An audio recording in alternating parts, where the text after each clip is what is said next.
এই খবরটি নিবেদন করছে স্বামী বিবেকানন্দ ইউনিভার্সিটি, আপনার সন্তানের স্বপ্নের ভবিষ্যৎ গড়ে তোলার একমাত্র সঠিক ঠিকানা।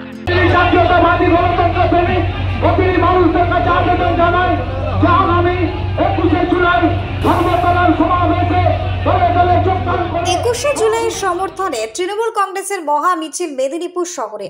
শনিবার বিকেলে মেদিনীপুর শহরের কলেজিয়েট মাঠ থেকে মিছিল কেরানীতলা হয়ে কালেক্টরেট গেটের সামনে উপস্থিত হয়। মিছিলে ছিলেন তৃণমূল কংগ্রেসের রাজ্য যুব নেত্রী সায়নী ঘোষ, যুব নেতা দেবাংশু ভট্টাচার্য, মেদিনীপুরের সাংসদ জুন মালিয়া, রাজ্য তৃণমূল ছাত্র পরিষদের সভাপতি তৃণাঙ্কুর ভট্টাচার্য সহ জেলা সভাপতি সুজয় হাজরা সহ অন্যান্য নেতৃত্ব এবং বিধায়কগণ।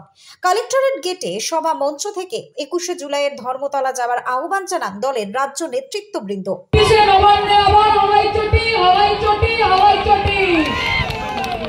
লড়াই চালিয়ে যেতে হবে। আজকে যে মিছিল মেদিনীপুর জেলা যুব কংগ্রেস করে দেখিয়ে দিয়েছে, আমি জোরে হাততালি দিয়ে সবাইকে বলতে চাই যে আপনাদের এই অপ্রতিরোধ্য যে উদ্যম আমরা দেখেছি, আমরা কুর্নিশ জানাচ্ছি আপনাদেরকে। তুই চতুর্থবার কেন মমতা বন্দ্যোপাধ্যায়কে জেতাবো? আমরা ক্ষমতায় আসার পর থেকে বিজেপির 3টে সভাপতি চেঞ্জ হয়ে গেছে। আমার একবার অ্যান্টনি 1 নম্বর, প্রথম এলো রাহুল সিনহারটা বাদ দিল দুধভাত, তারপর এলো হচ্ছে দিলীপ ঘোষ।